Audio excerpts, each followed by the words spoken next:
Joe Cappa. I'm the director and animator of Ghost Dogs. And where are you from originally? Yeah, I was pretty much raised up in Tulsa, Oklahoma. Went to OU, worked and lived in Tulsa, Oklahoma City. Now I live in Colorado. And what brought you to Colorado? Colorado just seemed like a cool place to live. Okay. At the time, it was either Austin or Denver, but I was moving in the summertime, and I knew Austin was going to be just as hot as Oklahoma, so I was trying to escape the humidity as well, so I landed on Denver. So, and my bad for not looking more into your background, but you're an animator or a filmmaker. What would you call yourself? Yeah, I mean, when I was in Oklahoma, I was always doing film. I was doing film at OU, doing cinematography and production with an advertising agency here. And then it was about 8 years ago when I moved to Denver that I thought I really wanted to see where I could take animation, and have been animating for the last 8 years, usually for just, motion graphic stuff for advertisements.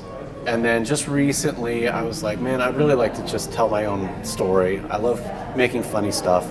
So Ghost Dogs was an opportunity for me to really just go full on in with a passion project, fully animated, and really teach myself character animation. Doing frame by frame stuff, I'd never done it before. And so I just kind of taught myself how to animate creepy dogs masturbating at points. And so, yeah. How long did it take you for completion of the film? You just answered it. Yeah. And then when did you decide to enter it into Sundance? Yeah, I started. I was going to rephrase that. Yeah. Mainly, Sundance, for those that don't know, it's a premiere festival. So this is the first time that it's been seen, correct? I mean, this is what made you go for Sundance for the first try. I think if you're going to put money towards a bunch of film festivals, you definitely just got to throw it into Sundance just in case. Sundance, it has a lot of name recognition. Anybody knows what Sundance is. They know the name. So yeah, we submitted to about 20 film festivals so far. We got into Fantastic Fest, which is a horror genre festival.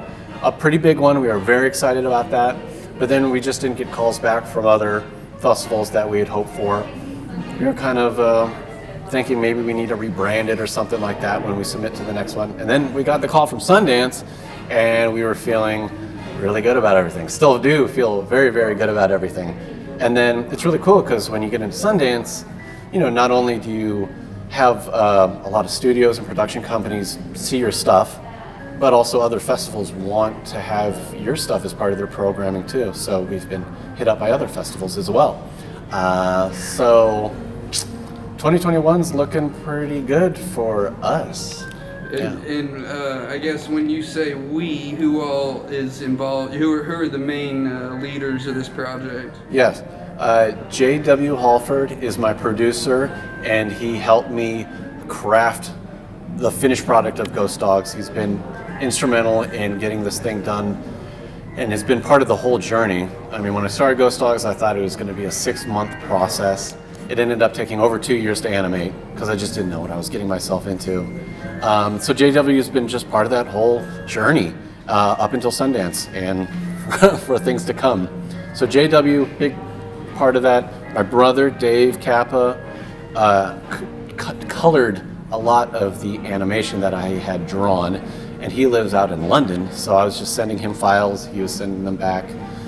Nick Poss does the music. He is out of Oklahoma City. He's made a lot of stuff from Nicky Reese. And, we're all kind of a fun team, Mickey, Nick, and I. And then I had a guy, Patrick Harrell, who did the backgrounds, and Sean Dugan, who did a little bit of a music jingle in it. There's a commercial, and he does the jingle. He's also from Tulsa, from Jinx, which is where I'm from, so it's a lot of Oklahoma people. And so I've heard people say it was like a Beavis and Butthead. Is that what the inspiration comes from, or is that your childhood, or? Yeah, I mean, it's awesome that people point out Beavis and Butthead and point out Liquid Television, which was an MTV block that Beavis and Butthead originated on, because that's my main source of inspiration. I think Mike Judge is a genius. Yeah, I mean, we really wanted to give it that 90s animated look. We wanted it to feel a little grunge and a little, yeah, we wanted a cult following out of this movie, and so hopefully that'll pick up. All right, is there anything else that we should ask? You should know the inside. Is there something we should ask? A pitch of the, like, what is the story Is about? there anything Like, you how want to have actually gotten mention? into I mean, it? anything that maybe I overlooked? I do. or- I've heard it is about a bunch of group of dogs that kind of torments. Yeah. So, go. Yeah, Ghost Dogs is a short animation about an adopted puppy that is learning that its new home is possessed by the spirits of the family's deceased pets. And so you're along for the ride. You learn what's happening in this house with the puppy as it explores different hallways and rooms. And it's really creepy at times. It's funny. It's kind of cute because it's a puppy, but yeah, it's creepy too. There's a lot of creepy moments. I guess, what does it mean to have it on a drive-in movie theater? It kind of, the nostalgic factor just takes it to the next level, or? Yeah. I mean, good point. It's multi-leveled. I mean, I'm from Tulsa. I've been to a lot of movies at Admiral Twin. It's really cool to see this movie on the big screen. I have a lot of memories there, a lot of funny memories, and I'm excited for tonight. Gonna see it at Admiral Twin with my family and friends. It's amazing. I love Tulsa.